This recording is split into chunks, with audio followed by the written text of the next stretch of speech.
بسم اللہ الرحمن الرحیم۔ السلام علیکم۔ ابرار رشید آپ کی خدمت میں حاضر ہے۔ آپ نے خبریں تو سن لی ہوں گی کہ عمران خان نے اپنے منہ سے اس بات کا اقرار کر لیا ہے کہ ان کی پارٹی ٹوٹ پھوٹ کا شکار ہے۔ ان کی پارٹی کے متعدد رہنما اسٹیبلشمنٹ کے ساتھ ملے ہوئے ہیں، ان کو پارٹی میں تنہا کرنے کی کوشش کی جا رہی ہے، اور ساتھ ہی ساتھ ایک مرتبہ پھر پاکستان کے army chief general Asim Munir سے ملنے کی خواہش کا اظہار بھی کیا ہے، اور ساتھ ہی ساتھ پاکستان میں تمام تر خرابیوں کا ذمہ دار جنرل عاصم منیر کو قرار دیا ہے۔ کہا ہے کہ اس وقت پاکستان میں عملاً حکومت جنرل عاصم منیر کی ہے۔ ساتھ ہی ساتھ یہ بھی کہہ دیا کہ جناب اگر وہ سابق army chief general Qamar Javed Bajwa کے ساتھ باوجود اس کے کہ انہوں نے ان کی پیٹھ میں چھرا گھونپا تھا، یہ ان کے الفاظ ہیں، 2 بار ملاقات کر سکتے ہیں تو وہ کسی اور سے ملاقات کیوں نہیں کر سکتے؟ اب کسی اور سے مراد آبویسلی جنرل عاصم منیر ہیں، تو کیا جنرل عاصم منیر ان سے ملاقات کی خواہش رکھتے ہیں، یا یہ عمران خان کی خواہش ہے کہ وہ جنرل عاصم منیر سے ملاقات کریں؟ یعنی میں کیوں نہیں کر سکتا، میں کر سکتا ہوں، کوئی کرے تو صحیح۔ دوسری بات، انہوں نے جب یہ بات کہی کہ جناب میری فوج سے کوئی مخالفت نہیں ہے، میرا فوج سے کوئی اختلاف نہیں ہے، فوج کے خلاف نہیں ہوں، فوج میری ہے، اس میں کوئی شک نہیں، فوج سارے پاکستانیوں کی ہے، لیکن اب جب یہ بیانیہ انہوں نے اپنایا تو آپ دیکھیں اس کے بعد یہ کبھی کہتے ہیں کہ جناب جنرل عاصم منیر، اگر بشرا بی بی کو کچھ ہو گیا تو جنرل عاصم منیر اس کے ذمہ دار ہوں گے، بشرا بی بی یہ کہتی ہیں کہ عمران خان کو کچھ ہو گیا تو جنرل عاصم منیر اس کے ذمہ دار ہوں گے۔ تو بنیادی طور پر عمران خان کا فلسفہ یہ ہے کہ فوج کے اندر جنرل عاصم منیر کو تنہا کیا جائے کہ جناب دیکھیں ہماری پارٹی، ہم فوج کے ساتھ تو ہاتھ ملانے کو تیار ہیں، لیکن یہ شخص جو ہے وہ ٹھیک نہیں ہے۔ تو کیا ایسا ممکن ہو سکتا ہے کہ آپ آرمی چیف کو فوج سے الگ کر سکیں؟ آپ کی کوشش اور خواہش تو ہو سکتی ہے، لیکن فوج جیسے ڈسپلن ادارے میں اگر خدا نخواستہ آرڈر ڈسٹرب ہونا ہوتا تو 9 مئی کو ہو چکا ہوتا۔ اس کے بعد فوج نے جو اقدامات اٹھائے ہیں، جو تطہیر کا عمل جسے کہتے ہیں، کلینسنگ جسے آپ کہہ لیں، کا عمل کیا ہے اپنے ادارے میں، وہ شاید ہمیں معلوم نہیں ہے، لیکن جو لوگ جن کا تعلق اس ادارے یعنی فوج کے ساتھ ہے وہ اچھی طرح جانتے ہیں۔ دوسری جانب عمران خان کو یہ بھی معلوم ہے کہ جناب اگر مرکز میں حکومت جنرل عاصم منیر بقول عمران خان کے چلا رہے ہیں، تو پھر صوبے میں خیبر پختونخوا میں ان کے وزیر اعلیٰ اور ان کی وزیر اعلیٰ کی پوری کابینہ کور کمانڈر ہاؤس یا جو جسے کہتے ہیں جو بھی کور ہیڈ کوارٹر ہے وہاں جا کر انہوں نے اجلاس کیوں کیا، اجلاس نہیں کیا، افطاری کی، جو بھی ہے۔ تو اس سے یہ ظاہر ہوتا ہے کہ اس وقت پاکستان تحریک انصاف کے اندر کچھ اس طرح کے لوگ موجود ہیں۔ پارٹی کے اندر سے اس طرح کی خبریں سامنے آنا شروع ہو چکی ہیں کہ کچھ لوگ ایسے ہیں جنہوں نے فوج کے ساتھ ہاتھ ملایا ہوا ہے، اور وہ بوقت ضرورت جب پارٹی کو ان کی ضرورت تھی تو وہ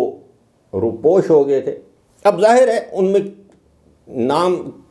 سب آپ جانتے ہیں، اب علی محمد خان ہیں، اب شہریار افریدی ہیں، وہ اس طرح کی باتیں کر رہے ہیں۔ اور ایک اور چیز، عملی طور پر اس وقت پاکستان تحریک انصاف پر قبضے کا لفظ کہنا چاہیے یا تسلط کہیں یا آپ جو بھی کہیں، اس پر جو کنٹرول ہے وہ خیبر پختونخوا کا ہے۔ اب آپ دیکھ لیں پارٹی کے جو چیئرمین ہیں بیرسٹر علی گوہر، ان کا تعلق خیبر پختونخوا سے، پارٹی کے جو سیکرٹری جنرل ہیں عمر ایوب خان، ان کا تعلق خیبر پختونخوا سے، پارٹی میں جو اس وقت جو لوگ at the helm of affairs جو کہ معاملات چلا رہے ہیں ان کا تعلق خیبر پختونخوا سے، خواہ وہ اسد کیسر ہوں، خواہ وہ علی امین گنڈاپور ہوں، تو یہ شیر افضل مروت ہوں۔ اب پارٹی کے اندر بہت سے لوگ یہ باتیں کرنا بھی شروع ہو چکے ہیں کہ جناب شیر افضل مروت در حقیقت گھس بیٹھی ہیں، یہ اسٹیبلشمنٹ نے پلانٹ کیا ہے انہیں۔ کبھی عمران خان انہیں کسی ایک کمیٹی سے باہر نکال دیتے ہیں، دوسری کمیٹی میں وہ ان کو رکھ لیتے ہیں۔ تو اس وقت صورتحال یہ ہے کہ ایک چیز واضح ہے کہ یہ بات اب فوج بھی سمجھتی ہے، یہ بات اب عام لوگ بھی سمجھتے ہیں کہ ایک ادارہ ایسا ہے جہاں سے عمران خان کو باقاعدہ سہولت کاری مل رہی ہے، لیکن اس ادارے میں اگر مداخلت کی کوئی تھوڑی بہت کوشش تھی بھی تو وہ اب ختم ہو چکی ہے۔ اور یہی وجہ ہے کہ عمران خان کافی زیادہ پر امید ہیں کہ ان کو اسلام آباد ہائی کورٹ سے ضمانتیں مل جائیں گی، ان کے کیسز معطل ہو جائیں گے، ختم ہو جائیں گے، اور پھر ان کے کیسز نے بالآخر جانا ہے سپریم کورٹ آف پاکستان میں۔ اب سپریم کورٹ آف پاکستان آپ کو پتہ ہے ماضی میں عمران خان چیف جسٹس قاضی فائز عیسیٰ کے خلاف بھی بیانات دیتے رہے ہیں، لیکن اب ان کے وکلاء نے انہیں کہہ دیا ہے کہ جناب آپ نے ہمارے جو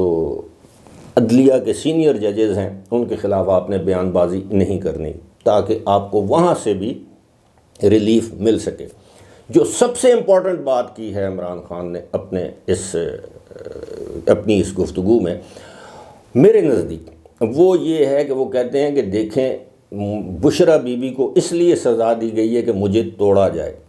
اور انہوں نے کہا ہے کہ دیکھیں بشرا بی بی، پارٹی کے اندر کچھ ایسے لوگ ہیں جو بشرا بی بی کو امریکی ایجنٹ کہہ رہے ہیں، بلکہ اور پارٹی کے لیے بشرا بی بی کی بڑی خدمات ہیں۔ کبھی وہ کہتے ہیں بشرا بی بی کا پارٹی سے کوئی تعلق نہیں ہے، وہ سیاست سے ان کا کوئی تعلق نہیں ہے، اب وہ کہتے ہیں کہ جناب بشرا بی بی کو امریکی ایجنٹ کہا جا رہا ہے۔ اور آپ کو یاد ہو تو 3 دن پہلے جب بشرا بی بی نے یہ کہا تھا کہ جی مجھے کھانے میں 3 قطرے وہ ٹوائلٹ کلینر کے ملا کے دیے گئے ہیں، تو اس وقت بھی انہوں نے کہا تھا کہ مجھے پارٹی میں امریکی ایجنٹ کہا جاتا ہے۔ تو اب پارٹی کے اندر بشرا بی بی اور عمران خان کا بیانیہ ایک مرتبہ پھر چل رہا ہے، اور علیمہ خان جن کا براہ راست ٹکراؤ ہے بشرا بی بی سے، اب وہ سائیڈ لائن ہو چکی ہیں۔ عمران خان یا بشرا بی بی یہ سمجھتے ہیں کہ علیمہ خان اس وقت پارٹی کے معاملات پر اپنا تسلط برقرار رکھنا چاہتی ہیں، اس لیے انہیں اور عمیر نیازی جو کہ علیمہ خان کے رائٹ ہینڈ مین ہیں ان کو سائیڈ لائن کر دیا گیا ہے۔ تو اس طرح آنے والے دنوں میں ہم یہ بخوبی اندازہ کر سکتے ہیں کہ پاکستان تحریک انصاف میں وہ لوگ جو پہلے سائیڈ لائن کر دیے گئے تھے یا ہو چکے تھے، روپوش تھے، اب وہ دوبارہ پارٹی کے اوپر اپنا کنٹرول حاصل کر لیں گے یا کرنا چاہ رہے ہیں۔ اور ایک چیز جو سب سے امپورٹنٹ ہے وہ ہے کہ اس وقت پارٹی چاہے مرکز میں ہو، یعنی قومی اسمبلی میں ہو، پنجاب اسمبلی میں ہو، خیبر پختونخوا اسمبلی میں ہو، جہاں پر بھی پارٹی کی پریزنس ہے اسمبلیوں میں، تو آزاد حیثیت سے ہے۔ اس کے ارکان نہ تو پی ٹی آئی کے ہیں، نہ سنی اتحاد کونسل کے، نہ کسی اور جماعت کے، آزاد حیثیت میں وہاں پر موجود ہیں۔ اور آنے والے دنوں میں اگر کوئی بھی تبدیلی، اور ایک اور بات کہ پارٹی کو اب خیبر پختونخوا کی پارٹی بنا دیا گیا ہے، اسی طرح جس طرح کسی زمانے میں پاکستان پیپلز پارٹی فیڈریشن کی جماعت تھی، اب سندھ تک محدود ہو گئی ہے، مسلم لیگ نون فیڈریشن کی جماعت تھی، اب پنجاب تک محدود کر دی گئی ہے یا ہو گئی ہے۔ پاکستان تحریک انصاف 4 صوبوں میں سیٹیں جیتتی تھی، 2 صوبوں میں حکومت تھی، اب 1 صوبے تک اس کو محدود کر دیا گیا ہے یا وہ محدود ہو چکی ہے۔ تو ایسی صورتحال میں ایسے لگتا ہے کہ مستقبل قریب اگر نہیں تو مستقبل بعید میں پاکستان تحریک انصاف مزید اختلافات کا شکار ہو سکتی ہے۔ فی الحال مجھے دیجیے اجازت، خدا حافظ۔